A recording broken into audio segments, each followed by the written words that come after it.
think it's finally time. You guys have been asking for my thoughts on Fable versus Sol for a while, and now that it's been long enough, I think I finally am ready to talk about it. I've had access to Sol for quite a bit, since before Fable even initially dropped. But Fable I had much less access to. I didn't get anything early, I had to subscribe to use it just like everyone else did. I had it for the 3 days before we lost it, and then had to wait weeks until we had it back again. And now I've had it for about a week and a half or so, and I am very impressed, I'll be real. But both of these models are absolutely incredible, and I do hundreds of dollars in token utilization with both every single day, and I have never built as much as I have over the last couple weeks. There are massive differences in both of these models, strengths and weaknesses to each. And that's why we've been seeing such a weird split in the community over which one is better, more than ever before. People like Matt said 5.6 is the best model they'd ever used, but then Fable came out and they stopped using 5.6 overnight. And then people like Jay, the CEO of OpenCode, had almost the exact opposite, where they had Fable access and people weren't that interested in it because they'd already used 5.6. And when 5.6 came back, it was immediately clear to them that it was way better than Fable.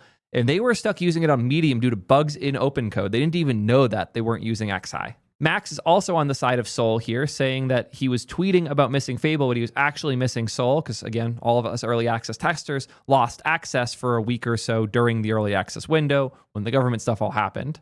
And he vastly prefers Sol. Ben Davis, my podcast co-host, also massively prefers 5.6 and just uses it much more than Fable. But then we have Ryan Carniato, who is one of the most legendary web devs in history, the creator of Solid.js and an absolute legend in the web ecosystem, who really, really likes Fable and said that it's made him distrust every other model he's used before. It's not perfect, but when he has a nagging suspicion something won't work completely, Fable will identify it without even prompting.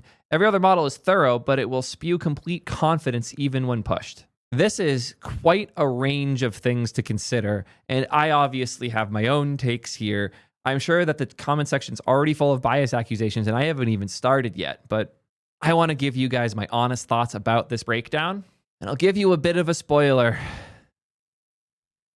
My answer is Fable. I'll explain why I like Fable more, but also why they're both really good and why I use both every day after a quick break for today's sponsor. Codex and Claude have both gotten incredibly powerful, so much so that I've spent a lot of time trying to train them how to use each other. It's beginning to feel like I wasted my time though, because today's sponsor, Tracer, does it way better than any prompt could. These guys built a best-in-class desktop app that lets you work with your existing subscriptions for Codex and Claude in one unified experience where they can work together. Their artifact system makes it way easier to plan work and have multiple agents give feedback on those plans, massively increasing the likelihood that they're any good and that the implementation you get after is actually usable. They also think about work very differently, where a given task can have lots of different chats and artifacts and agents and all the other things you need, rather than grouping by threads and hoping that you can get all the work done before it's closed. They've rethought the user experience to make it easier to get real large changes done. Here you can see it sending messages to different agents and running them in parallel in separate chats that I can open in their own tabs. This one's particularly fun because I was commanding it through Fable on a real Claude Code subscription, and it spun up another thread that I could see here that's using GPT-5.6 Terra on low to actually get these changes live. And if you're working on a team, you really need to check them out because their multiplayer workspaces are super cool. It's one of the best gang prompting implementations I've ever seen, sharing a whole workspace with lots of different people. Man, this is so cool. I just watched it spin up another PR review chat that it's using Sol because it should use a higher end model for something like this. It has good intuition about how to take advantage of the tools on your system. So if you want the best without all of the effort, get it now at soidiv.link/tracer. Okay, now that the shock has settled, I know, Theo prefers the Anthropic model, the company that he just did a bunch of propaganda trying to get people to delete their subs and cancel them and shit. Yet here I am with not one, not two, but 3 accounts so I can get as much Fable as possible before it's taken out of the subscription plan. Yep, I like this model a lot. It's bad. It's bad how much I like it. As I've mentioned in other videos, I use Claude Code and Codex across various machines, usually through T3 Code as my control layer, because it's easier than having to SSH to get the CLIs on all these different machines. But I also built custom tooling to track my token utilization across this suite.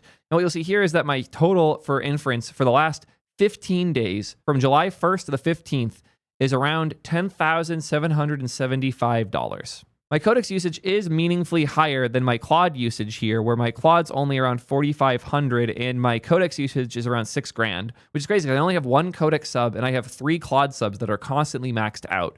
So if you're looking for the best value per dollar, no questions asked, go with Sol, go with Codex. It's a way better value for what you get. But if you're willing to spend more to get some differences, many of which I consider really nice, Fable is a really, really compelling option. And considering that I paid $500 or so for Claude here, because remember, I have the 2 $200 subs and I just added that $100 sub, to get in 2 weeks around $4,500 of usage when I only paid $500 is a pretty good ratio, especially because that is like a week and a half with limits considered.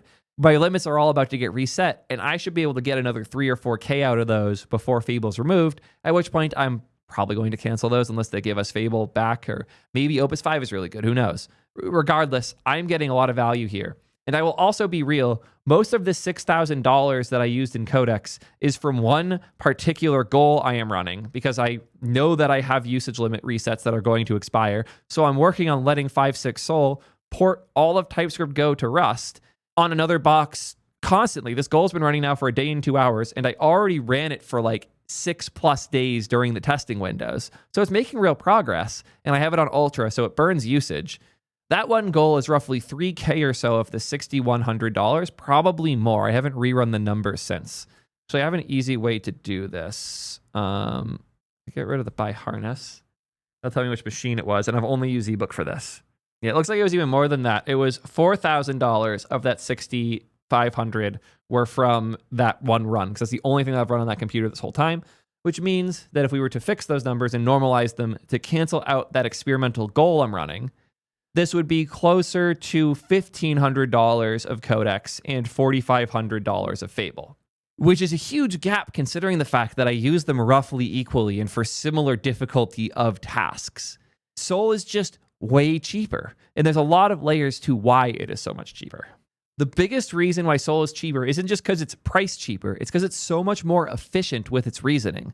Fable will go off for long journeys to find answers, not quite as long as things like Sonnet will, where Sonnet will do 70k tokens per task average on a bench like artificial analysis.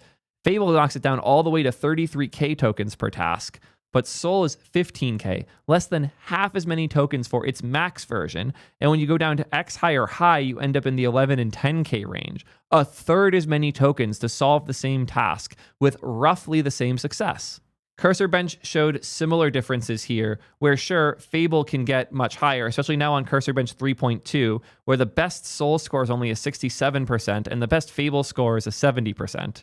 But also Sol only did $5 or so of usage, and in Fable on Max did $17 of usage per task. That's a bigger than 3x gap in cost for around a 3% gain in score. Fable 5 High is still a pretty damn good value here, but even that score is worse than GPT on Max does.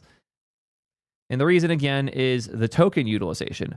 Fable 5 Max used more tokens than any other model they have benched, because it will just go and go and go until it is confident in its answer. But as such, it gets better answers. 5.6 is comically more efficient. 5.6 on High did 13k tokens, versus 100,000 from Fable on Max.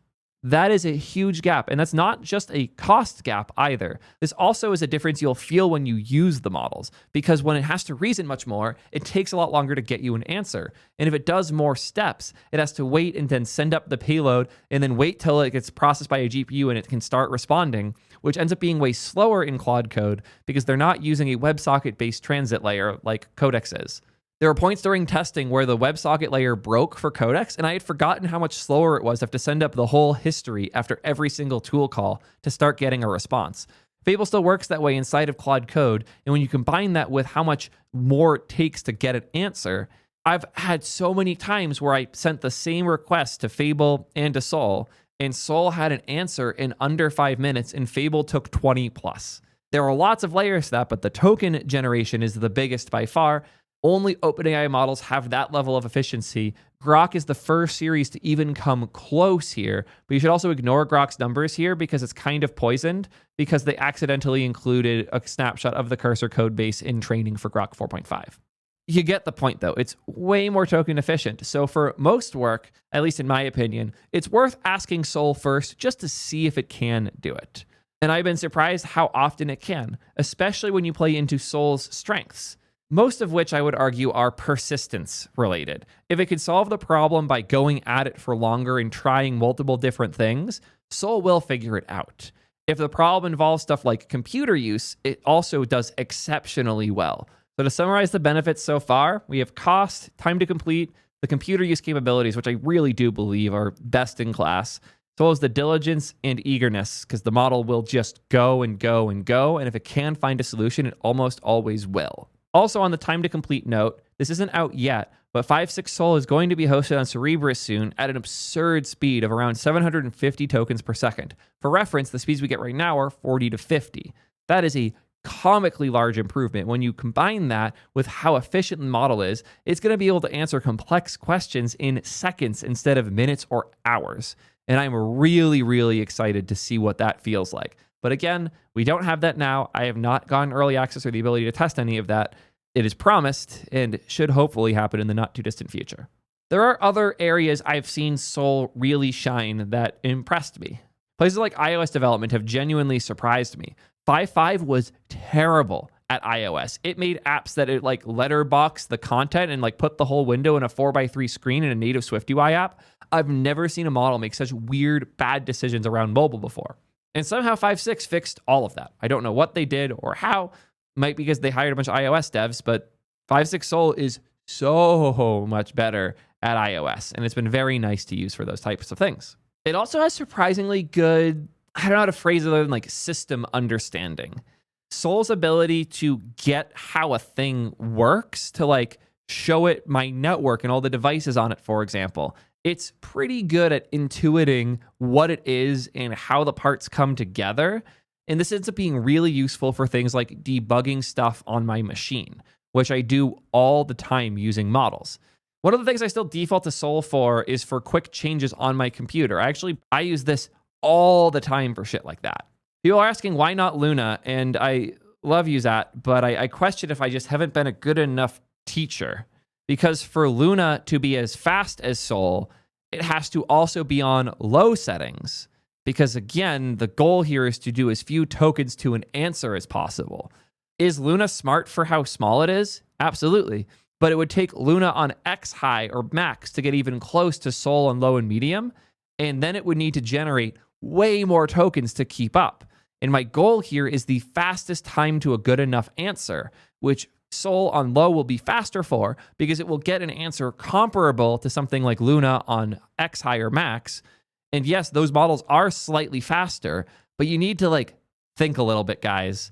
If something is 50% faster and it has to travel 10 times the distance, what's faster? That thing or the original thing that goes 1/10 the distance and is 50% slower? Come on, use your brains, guys.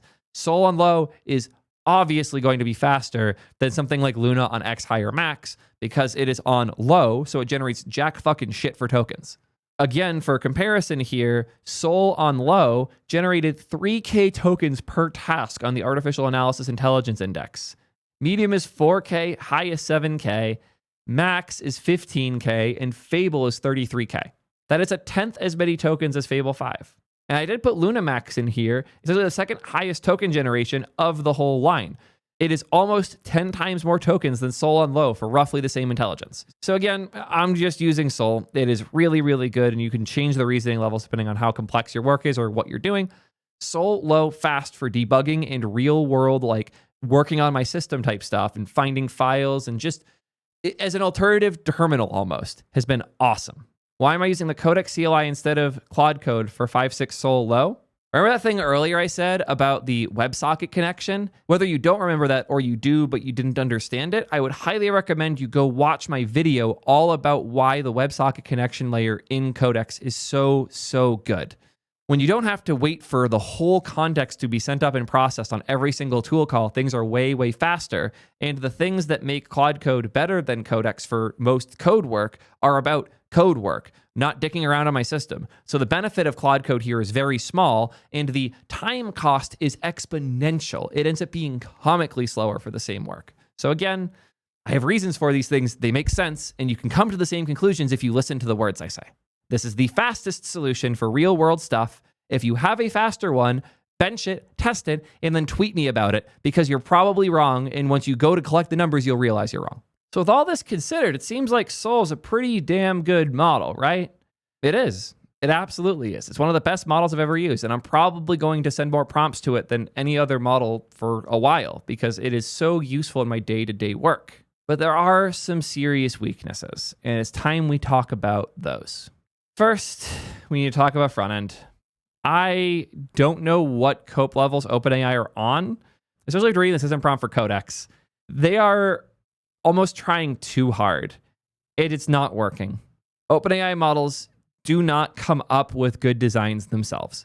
They just don't. They can't. The things they design are hideous and sinful and full of cards that make no sense and fonts that are too big and all sorts of weird stuff that just isn't the case with a lot of other models. We're at the point where there are open weight models that can do better novel designs without much help than 5.6. 5.6 can comply with an existing design system reasonably well, and you can steer it and tell it what to do, and it will result in pretty good output, but it is not capable of making a good design from scratch itself. You can beat a decent design out of them, but as Maria put it in chat here, it's not a good design experience, and it's definitely not what we want from modern models like this. And I totally agree there. I still reach to Fable when I want like multiple different designs to decide between. Here's a real example of something I much preferred Fable for. I was trying to rethink the sidebar in T3 code, and I just wanted some inspiration, some new ideas to like start my thinking with. And I had Fable do this. It created a bunch of different full-on design mocks that I could look at in this HTML page that I hosted for all the different ideas that it had. This one is the status rail with a chunkier sidebar like identifier for each thread.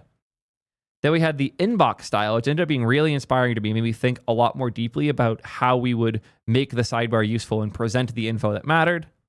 Then we had attention tiers, which ended up being one of my favorite concepts, the idea of having a section that is stuff you're actually working on that matters, and then a section underneath that doesn't as much. Adaptive density, where things get bigger and smaller based on the thing that is currently going on in them. And then the ops grid, which was just slightly easier to grok and this highlighting for the things that mattered, which I hated. But the fact that it gave me all of these different distinct designs with very little prompting beyond, here's what it looks like. I don't feel like the one-liner rows for each thread make sense. Make them bigger and have more vertical space and figure out how we can convey the following pieces of information in the sidebars. And no, I didn't use any special design skills or anything here. Once it made the HTML page, it did end up spinning a Puppeteer to grab screenshots so that it could have those for referencing and looking at how it came out, and also to add them to PRs in the future, which was cool that I could figure out how to do that because their computer use is garbage, so they come up with fun hacks. But it did all of this really well.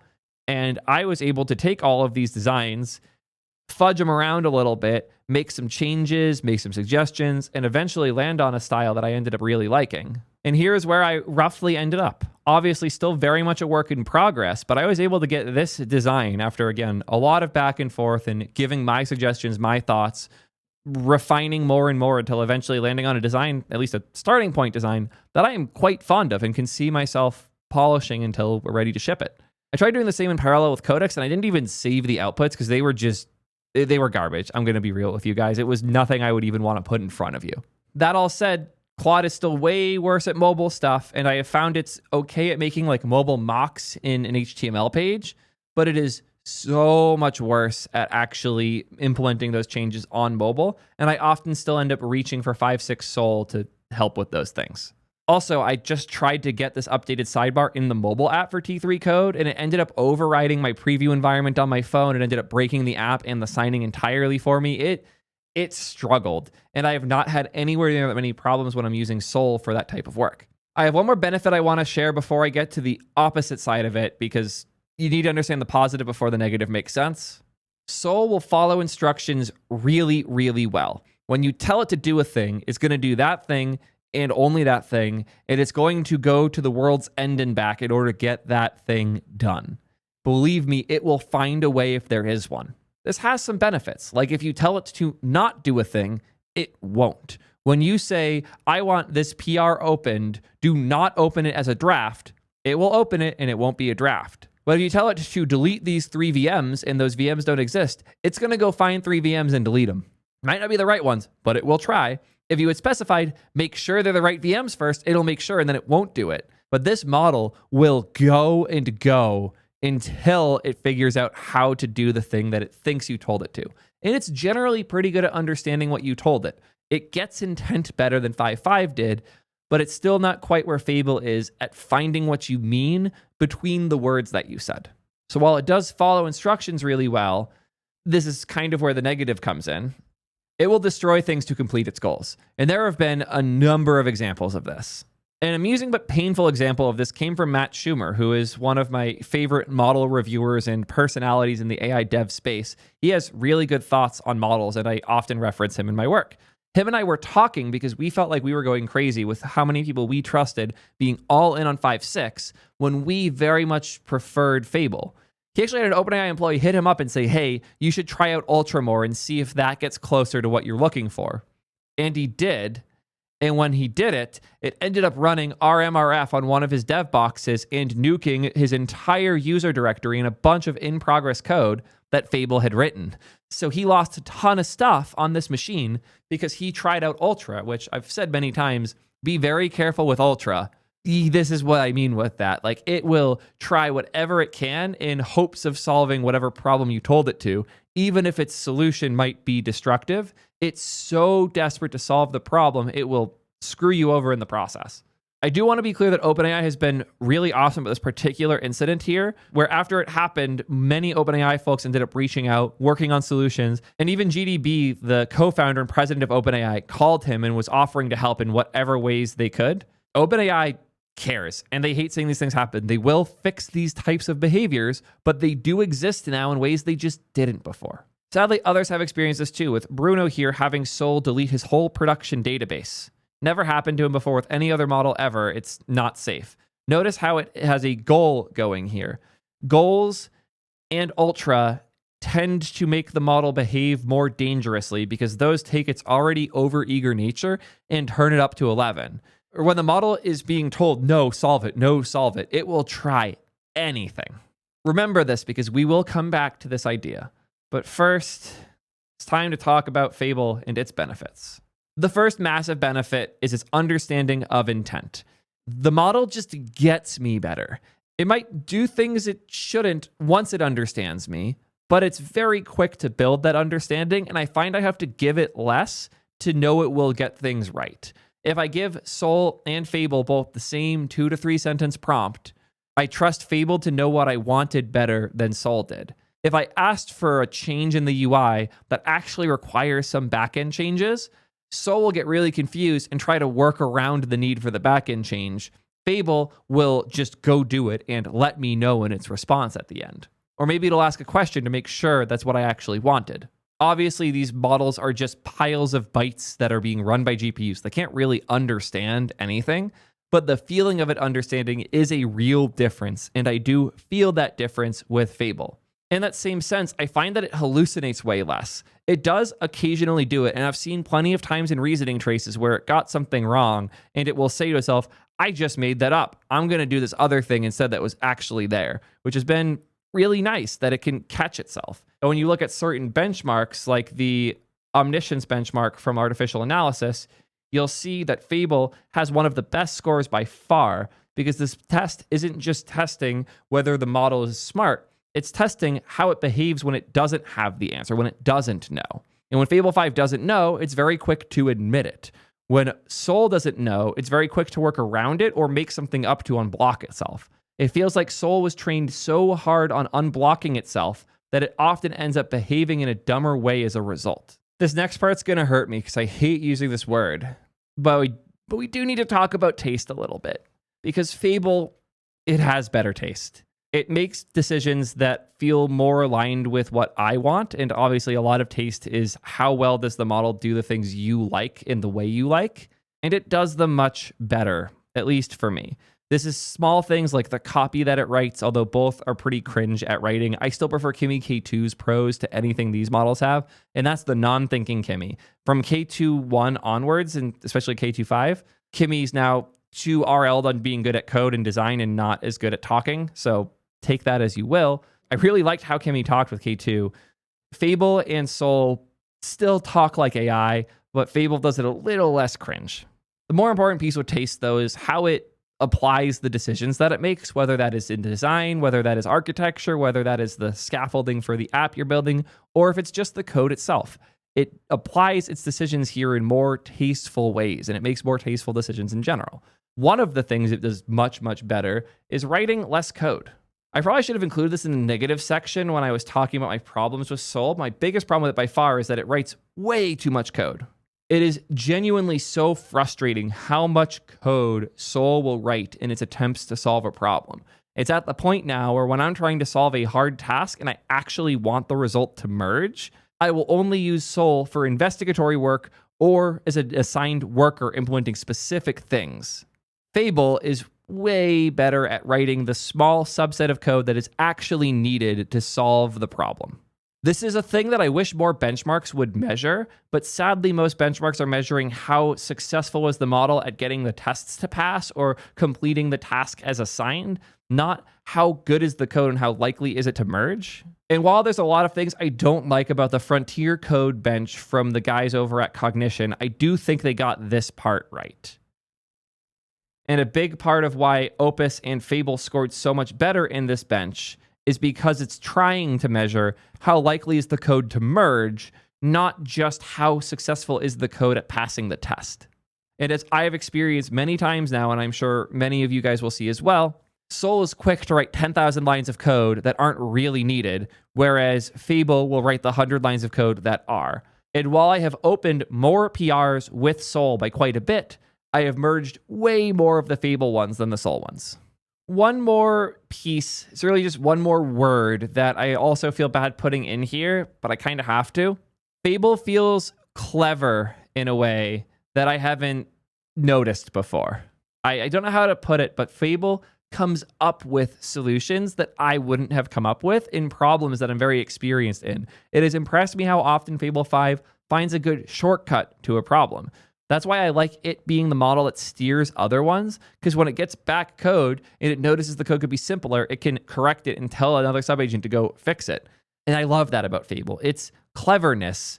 I don't know where it comes from. I don't know if this is a thing they trained it for, if this is just a thing that comes from it being such a big model, but I love when Fable helps me simplify problems. And I have used Fable to find and clean up and delete so much code. It's genuinely really nice. And with that, I will include this because I guess it does fit. It's a big model. 5.6 is the same size as 5.5, almost certainly. It is a different post-training. It is unbelievable that OpenAI can take a model that is as powerful but weird and bad at staying on task and quick to get its context fucked up like 5.5, and through enough abusive RL can somehow make the model perform even close to an all-new, bigger pre-training like Fable. It's unbelievable. And the post-training team at OpenAI deserves the greatest praise and reward in the world for what they've achieved there. It is truly unbelievable. They could take an existing smaller model and RL it into one of the best models ever made. The second best model ever made, to be specific. It is insane what they did here. But Fable 5 is a new architecture. It's a new model that is bigger and has more information. It is capable of more as a result. That all said, bigger model doesn't come cost-free. In fact, bigger model costs way more. Because the model is bigger, it's more expensive to run, and because they haven't RL'd it to be way more efficient in reasoning like OpenAI has done, they have made improvements here, but it's still not the same level. It ends up burning more tokens at a higher cost and generating them slower, resulting in a way slower end-to-end experience, which is one of the things I like Soul for so much.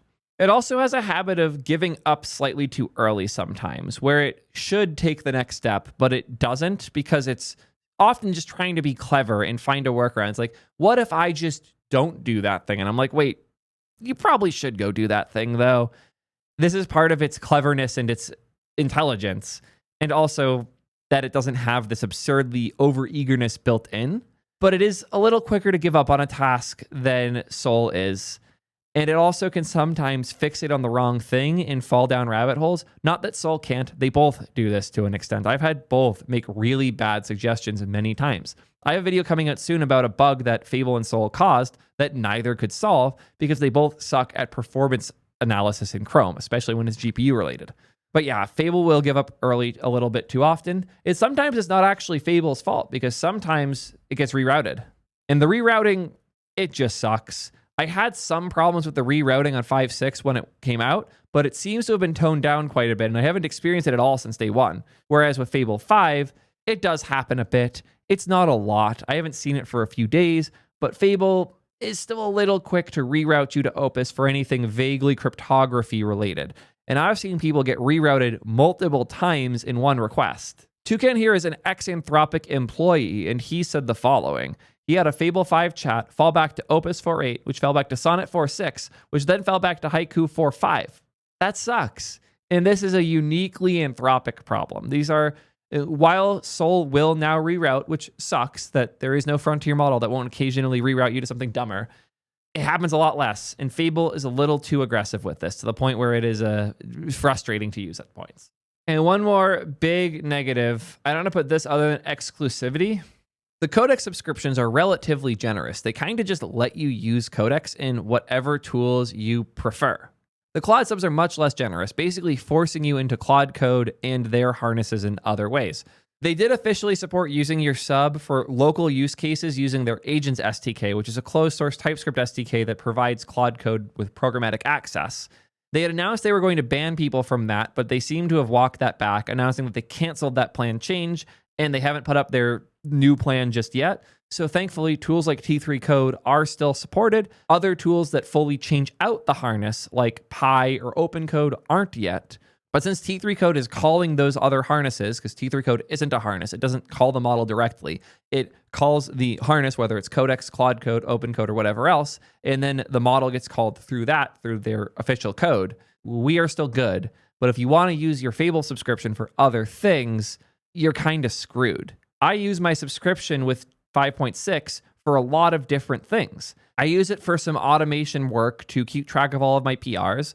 I use it inside of other harnesses like Pi and OpenCode all of the time. I use it inside of my Hermes agent and my OpenClaw for just doing all sorts of tasks for my life. I know Ben, my podcast host and channel manager, uses his subscription to power a bunch of bots that we have in Discord for managing all of our channels and media and sponsors and whatnot. All of those things are things we can do on the single $200 plan with Sol, and our insane inference just barely costs anything. So we pay that one fee and get practically unlimited usage. Obviously, if you're using Facet Ultra, that doesn't feel so limited anymore. Go check out my other video about all that. But for real day-to-day use, Sol has been great. And I really like it for those use cases like a chat bot or something inside of my Hermes agent because it's so much faster that it gets a good response quicker. In Fable, you're just kind of sitting and waiting for.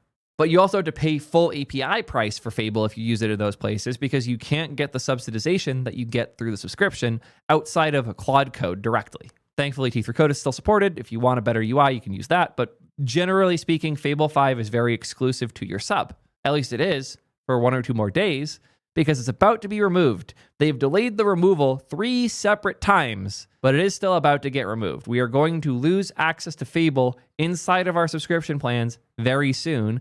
And even now, where we do have it, Fable only can be used for half of your subscription limit. Your Fable limit will get hit 2x faster than everything else because it is just so much compute that it's killing them. My guess is that their plan is to put out Opus 5, which should be a smaller model with similar capability, and then convince people on the subscription plan to go use that instead. But it's not going to have a lot of the benefits I like. It's not going to be that big model that has the same taste and is carefully applying each line of code instead of writing a ton of slop. It might be really good at orchestrating subagents still. It probably will be, but I'm really not thinking it's going to be as capable as Fable. So when you combine the government ban of Fable with the absurdity of how it is coming into and out of subscriptions, with the fact that you can't even use the subscription outside of their services, and then you look at the cost of what it looks like to actually run Fable in real world work, it starts to hurt. That said, when I want my changes to land, Fable is the first model I trust to get the code so good first try that I don't feel bad at just immediately filing the PR. Every other model generates meaningfully more slop code that needs a lot more hand holding to get into a good state, Fable carefully, concisely applies the right diff so often that I reach for it every time I actually want to land my changes. And while Sol is an incredibly capable, powerful, efficient, just awesome to use model, it is kind of crazy that when I want to land code, there's only one of these two that I immediately reach for, and it is almost always Fable. I do have a way to compare these that I think makes these behavioral differences make much more sense, but I'm not the one who came up with it, so I want to find the original source and share it with y'all. It is this post by Peter Gostev. I think it does a phenomenal job of explaining the difference. First, he says they're not easy models to compare, and I couldn't agree more. They are similarly capable and similarly intelligent, but the feeling of them is so different. It's so different. His overall feel is that Fable is a wise owl who is very thoughtful and very well spoken. 5.6 Sol is like a Rottweiler who will grab the problem by the throat and not let go until it's done. Spot fucking on. This is exactly how I feel about using these two models. Fable is a fundamentally smarter model. Even at low reasoning, can be very insightful, and it writes in a clear and compelling way. 5.6 Sol, on the other hand, is extremely diligent. Can give a list of 8 things to do, and you will be sure that all of them will be done. Fable feels more arrogant to him. He was trying to get it to build a new benchmark. 5.6 worked between 6 hours and 2 days. He tried several times to build it, and it came back with a very thoroughly tested working bench. Fable came back within 40 minutes twice, and the benchmark sounded smart, but it was ultimately a vibe-based slop or bench, and since it was Fable's vibes that was doing the judging, it decided that it was good to go. Of course, it was giving Fable 100% scores constantly. This is actually an interesting thing that happened to me during testing. When Opus 4.8 came out, I had just started testing 5.6, and I had 4.8 review some of the code that I wrote with 5.6, and it glazed the shit out of it. Opus 4.8 was in awe of the work that 5.6 was doing. Then I got Fable about a week later, and I had Fable review the same code, and it was like, yeah, this is fine, but that's sloppy, that's a mess, that's not necessary, I have no idea why that is there, we can clean this up. And it was insane to see Fable much more capable of digging into the problems with Sol's code than Opus was. That said, when I had 5.6 review its own code, in different threads, of course, it was very critical of it. Sol can be critical of Sol's work. It's surprisingly good at that. I could never get Fable to say anything negative about work that was done by Fable, even with new threads, new contexts, new everything. Fable almost feels like it can smell work it did and gives it the craziest glaze fest it possibly can. I would never trust Fable to make a benchmark for these reasons because it is going to promote itself to the fucking moon. Back to this comparison, because I think this is really good. Fable still crafts better UIs from scratch. The flow of the app would probably be nicer if you start with it, but Fable will miss key things while Sol doesn't. I actually just experienced this a few times when I was working earlier today, actually. When I was doing this sidebar overhaul, I kept insisting to Fable that it's important we know which project is open, both in the sidebar and in the thread. And then I would do one follow-up to make a change, and it would make changes that removed the name of the project from both the sidebar and the thread. And then I would have to insist, no, make sure this is included. And then it would go apply it really poorly and say, make it more tasteful, then another change, and then it would disappear again. So I ended up having to write a really strict message. Let me see if I can find it in my history, actually. Here I said, I'm concerned we may have made it too difficult in general to see what project you're actually in, which sucks because that's like priority 0. And I shit you not, it screwed up again. It tried using color boxes, which were hideous, so I told it to try again. I don't like the grouping, because at this point, it tried grouping based on project, which we had moved away from. That I really want the threads to be fluid and statically ordered from when they're open, so there's less moving around on the screen. And then it, again, removed all indication of what project was open. There was no way to know. And I was so pissed off that I wrote a little essay. Let's get a few things clear because you keep messing them up. I will not compromise on the following. 1, indication of which project in sidebar threads. 2, indication of which project in the currently open thread. 3, using favicons where available for threads. And 4, no grouping by project in sidebar. And I was so annoyed that I didn't trust it to do one pass, so I did my favorite trick. I asked it to go make 5 mocks somewhere else that I could go through in order to get this right. And once I saw all of these mocks, I found some parts that were good. In fact, I think it was only one that was good. It's just 2 is great. Do that is all I said. And then it went and did it, and it came out really good. But like, that's what I had to do. I had to brutalize this model into actually listening to me because it kept forgetting the details that mattered because it's trying too hard to assume intent and not to listen. This is one of the biggest differences I felt between the two. Soul doesn't read between the lines. It reads what you said, and it does exactly that, even if that means destroying things in the process. Fable will read between the lines a lot, which is often good because it will come up with better solutions because it's trying to get to the intent of what you said, not the specific details of what you said. But that also means it can sometimes miss the details you're saying in its pursuit of intent. It loses track of what you actually care about. But again, you can brutalize it into behaving by using capital letters in lists, saying, no, you have to do these things, no compromise. But like, I had to do that. So as Peter said here, Fable is way better at creating a UI from scratch and making things that look good, but 5.6 will actually complete the task when given the details. For writing, Fable's better hands down. Soul feels quite different to align to what he wants to say or explain things to him simply. Though he does think Pro writes clear. I agree. You still can't use Pro in code, sadly, but it is a clear writer for sure. Robustness and reliability. This is where I think Soul wins for me, hands down. Fable seems to do things of high quality, but he can never relax with it. It almost always misses something. With 5.6, this almost never happens. I agree, but like, you have to understand with any given task, there is the perfect 100% version where everything is solved and nothing extra is done. There's the 80% version where it is the simplified thing that gets most of the problem solved but misses a few edges. And then there is the overdone extra version where you do 300% more code, a shitload of smoke tests, and all these other things that don't really matter. Fable skews between like 80 and 110% from my experience, where it just barely misses a few things or does a little too much extra.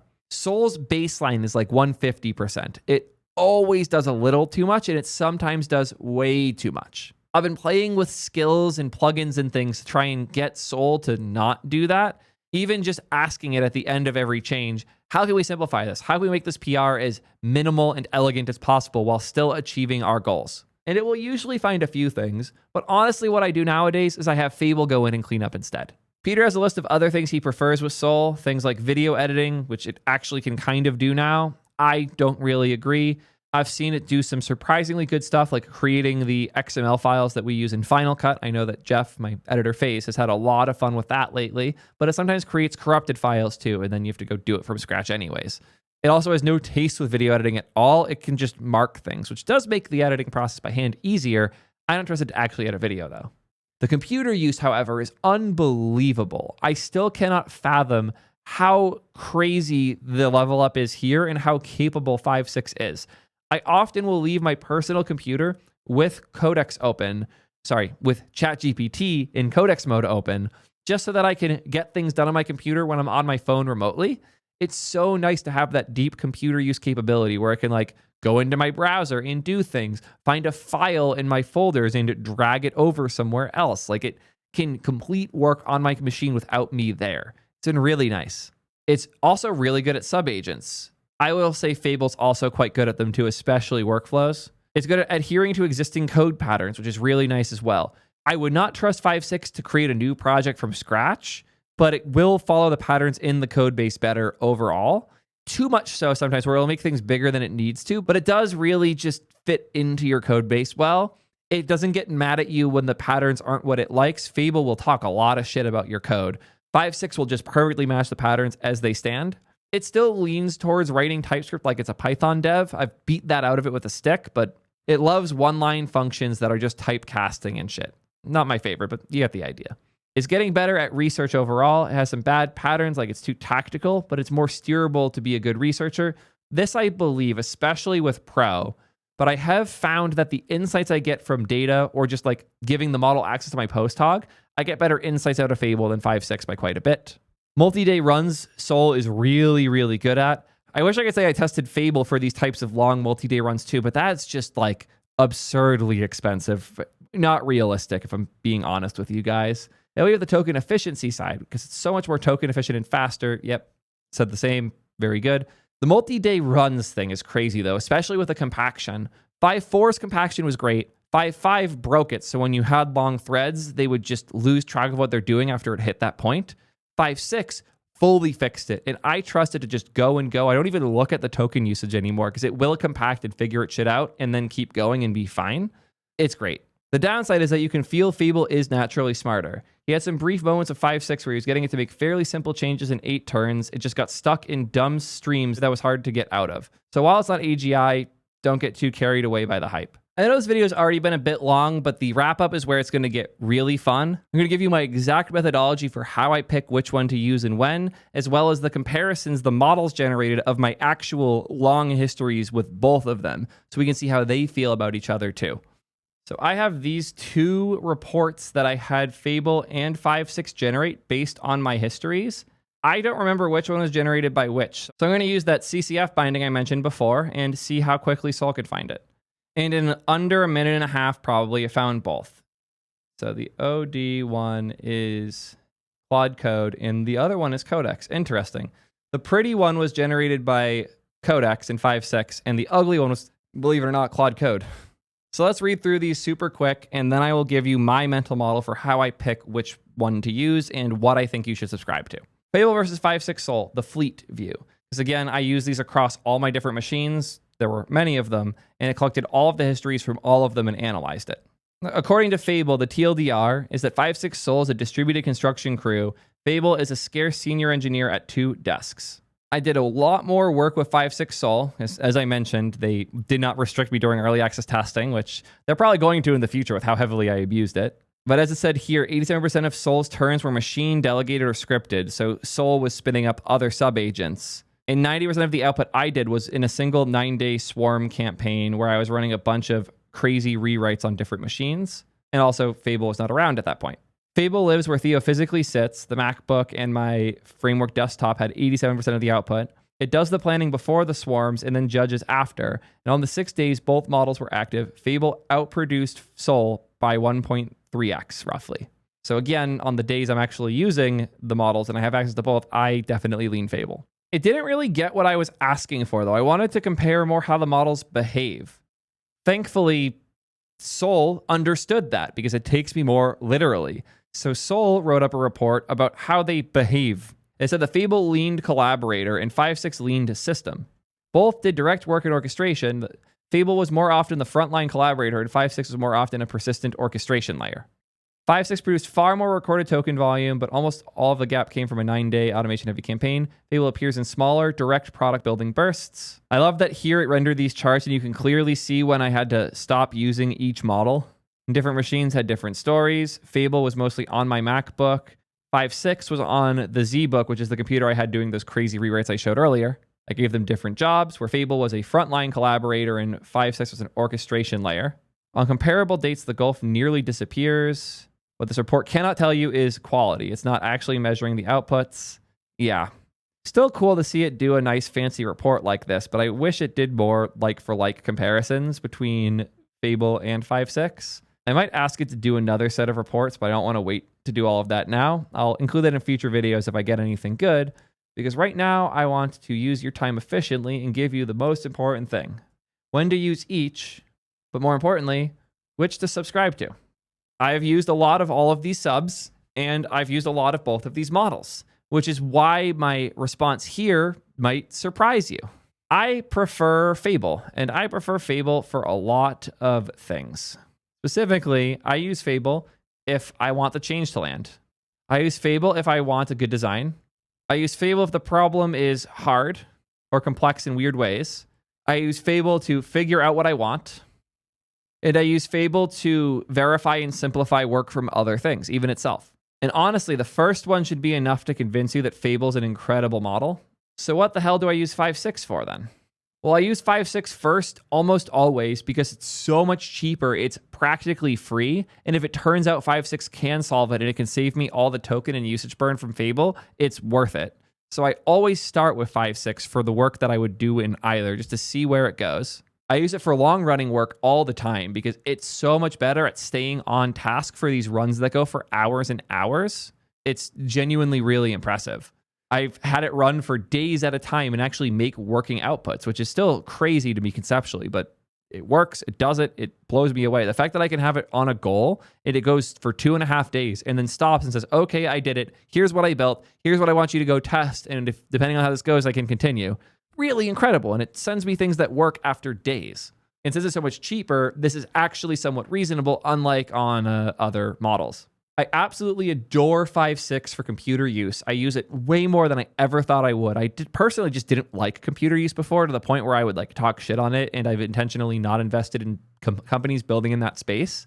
I regret that now, because the models, at least the OpenAI ones, have gotten really, really good at it, and it blows me away what they're capable of. I have lots of examples of that in my 5.6 review video. You should definitely check that if you haven't. It's melted my brain. On the note of like general use, 5.6 in tools like Hermes and OpenClaw is incredible, both because you get the crazy subsidization with the subscription, but also because it takes intent literally and responds quickly. So I really like it for those use cases too, as well as like quick fixes in general. Whether the quick fix is something on my computer in my system maintenance, or if the fix is something that is in a code base that should be really quick, I love using 5.6 for one-off things where I'm going to watch the terminal from the start to the finish. If I'm going to watch the terminal the whole time, or I'm going to watch it in T3 code the whole time, 5.6 fast low is one of my favorite things to use. But if I'm going to open it in the background and then come back in 30 minutes to an hour and want to change, I can hit merge on. I still obviously prefer Fable. I also really like delegating to 5.6, to have another model like Fable break up work into smaller pieces and then tell 5.6 to go complete a part of it. It's a way to save meaningful amounts of usage while also getting really good results. And I've loved 5.6 for this, and having Fable be an orchestrator. We've showed this a lot in other content. Definitely check that all out. But I do really like 5.6 as a thing that is called on to do stuff. The simplest way to put this is I kind of treat Fable like a really smart coworker. And just because your coworker is smart doesn't mean they can't do stupid things or have bad opinions sometimes. It just means that they're generally pretty smart and get shit. Where with 5.6 is a really strong tool. It is a tool that I love using and I wield for all sorts of different stuff. But they are very, very different, which is why it is crazy they bench so closely and they behave, so to speak, on benches as similarly as they do. Because using these models couldn't feel more different when I do it every day. And this is where the hard part comes. Gun to my head, I can only pick one. What do I pick? This is actually really hard. I've thought about this so much, both online and offline, and it's difficult. And I'm going to give a weird answer here. If I have to pick just between these two things as what I use for my work, my code, and everything day to day, Fable wins. But if I look at my own life and the things around me, this is reductive. Because I have Julius. I have one of the best engineers ever working with me, building awesome shit, who has really good taste, who builds really competent stuff, who puts up code that can absolutely land. If I didn't have Julius on my team, I don't know how I would function without Fable. But because I have Julius and I can trust him to do that top level of work, I think I would struggle more without 5.6. Because the way I use Fable is honestly similar to the way I text Julius. I give a vague idea of a problem I have and a rough direction I want to go in, and Fable can mostly figure it out, as can Julius, even better than Fable can most of the time. But when I just want to like do some random shit on my computer or fix something on another machine in my network or make a quick one-off fix, the type of thing that I wouldn't want to text to my coworker Julius, then I much prefer 5.6. And I am sorry, chat, you guys don't have access to Julius. He is mine. And I would recommend you guys give him a follow if you want to see what building at this scale and at these levels looks like. He's unbelievably talented, and since I have a team with Julius and other similarly capable engineers coming on too, my need for a autonomous model that can clean up the code itself and land the change is less great than it was without those things. If I was a solo dev or a solo founder, I would rely on Fable for everything I do. But since I'm an engineer at a company with other engineers who are incredibly capable too, 5.6 feels more like a hammer in my toolbox that I reach for all the time. Fable feels like the contractor that I hire to come in and use their tools themselves. So with that, which sub should you buy? I will say very confidently, every dev who can afford it should have at least the $100 tier for Codex. It is just so absurdly generous, especially with the constant resets that we've been getting as of late. You should have that $100 tier. You should find ways to max it out that bring actual value, whether that is a Hermes agent or a cron job that indexes your PRs every day, or you start going for bolder work. Whatever it is, you should not make a decision about which subscription to use until you have maxed out a $100 tier on Codex. And then you could sit and look at the work you've done and decide, is this useful? Do I like the outputs? Can I see myself using this even more? If so, upgrade that to the $200 Codex. If not, go open up a $100 Claude code and see how you like the results from Fable. I'll be honest though, I would much more quickly cancel my Claude code sub than my Codex sub, as I've made clear in the past, because I don't know when and how I can use that sub and all the things I can use it for. If you're not hitting the limits on your Codex sub, you're not getting creative enough. And you can do some crazy things with that subscription, which is why I love mine so much and why I've been getting crazier at hitting those rate limits as of recent, because I'm using it for all sorts of different things.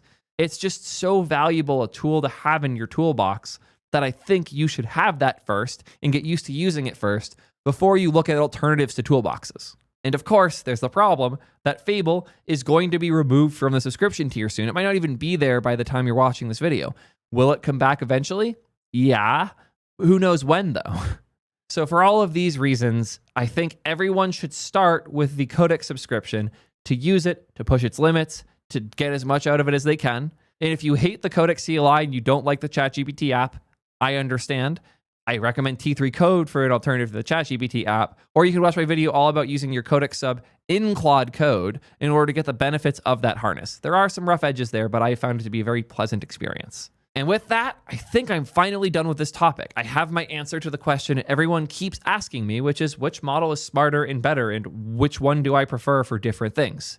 I've said all of it now across all this different content, but this video in particular, I hope it is clear why and how I choose each model. And the simplest way I can put it is I use 5.6 most of the time, and if it doesn't do what I want it to, I go over to Fable to get a good change that I can actually get merged. It's truly incredible to have two options of this absurd level of quality, and for them to be so different is just fascinating and fun. It's never been more enjoyable to play with models the way it is today. And I've had so much fun experimenting with both Fable 5 and GPT-5.6 Sol that I recommend you do the same. Don't just blindly follow my recommendations here. If you take what I did and then copy paste it into your setup, because obviously I know what's right, I'm the influencer, don't. Take lessons from what I did, learn from how I think about these things, and then go try them yourself. Maybe you agree fully with what I did and what I say. Maybe you end up going in an entirely different direction and you feel fundamentally different than I do about all of this. I can't know. That's not my job. That's your job now.